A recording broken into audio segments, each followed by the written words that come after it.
आज आपण या ठिकाणी मॅगी बनवणार आहे। मुलांची शाळा लवकर असली की आपल्याला डब्याला काय बनवायचा हा प्रश्न पडतो आणि दुसरं काय म्हटलं की मुलं काही खात पण नाहीत चपाती भाजी। यासाठी आपण आता ही मॅगी बनवणार आहोत। यासाठी आपल्याला लागणार आहे एक कांदा, टोमॅटो। मी कांदा चिरून घेत आहे।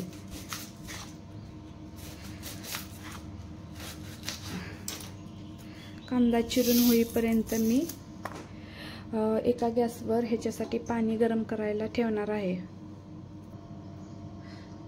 आता आपण गॅस चालू करून घेऊया। आपल्याला कढईमध्ये आता पाणी ओतून घ्यायचे आहे।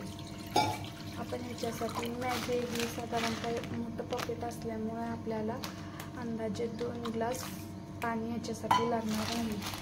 पाण्याला उकळी येईपर्यंत गॅसची फ्लेम फास्ट ठेवायची आहे। तोपर्यंत मी माझं जे कटिंग राहिलेलं आहे कांदा आणि टोमॅटो ते मी कटिंग करायला घेत आहे। आता आपण कांदा बारीक चॉप करून घेऊया।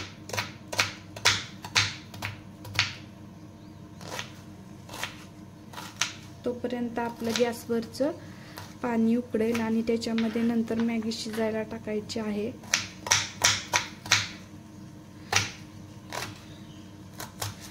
आपण जसं कांदा बारीक करून घेतलेला आहे त्याचप्रमाणे आपल्याला टोमॅटोही बारीक करून घ्यायचा आहे।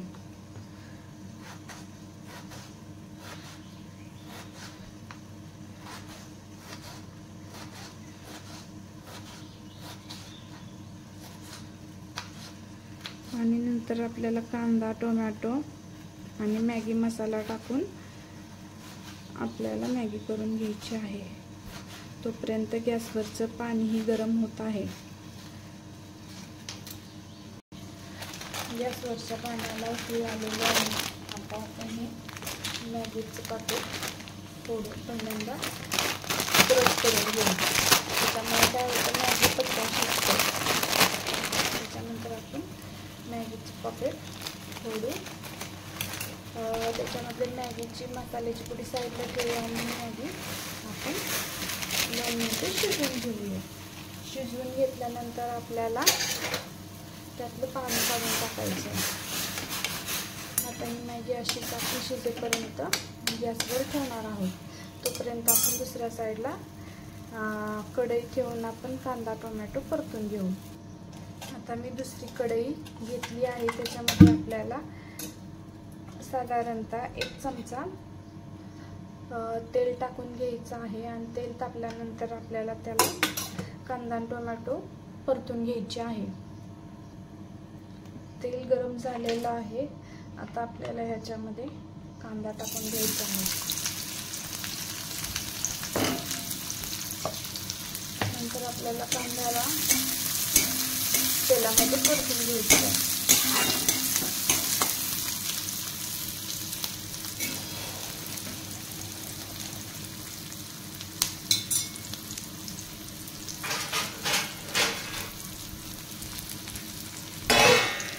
कांदा आपल्याला 2 मिनिटं परतून घ्यायचा आहे।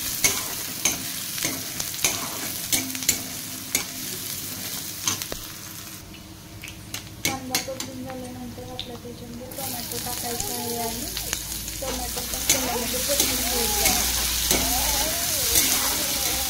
तोपर्यंत आपल्या दुसऱ्या गॅसवर मॅगी शिजत आहे। आपल्याला याच्यामध्ये मसाल्याची पुडी टाकून घ्यायची आहे आणि मसाला हलवून घ्यायचा आहे।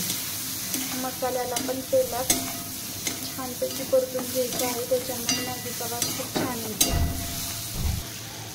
मॅगी मी अशा प्रकारे शिजवून चाळणीच्या साहाय्याने त्यातलं पाणी काढून घेतलेलं आहे आणि आपल्याला आता ती त्या परतलेल्या कांदा आणि टोमॅटोमध्ये आपल्याला मिक्स करून घ्यायचे आहे आणि आपल्याला हे मिश्रण सर्व एकत्र करून हलवत राहायचं आहे 1-2 मिनिटं। मॅगीला मसाला लागल्यानंतर आपल्याला पुन्हा गॅस बंद करायचा आहे। आपल्याला 1 चिमूटभर मीठ टाकून घ्यायचं आहे। अशा प्रकारे आपल्याला मॅगी हलवून घ्यायची आहे आणि आता गॅस बंद केला तरी चालेल।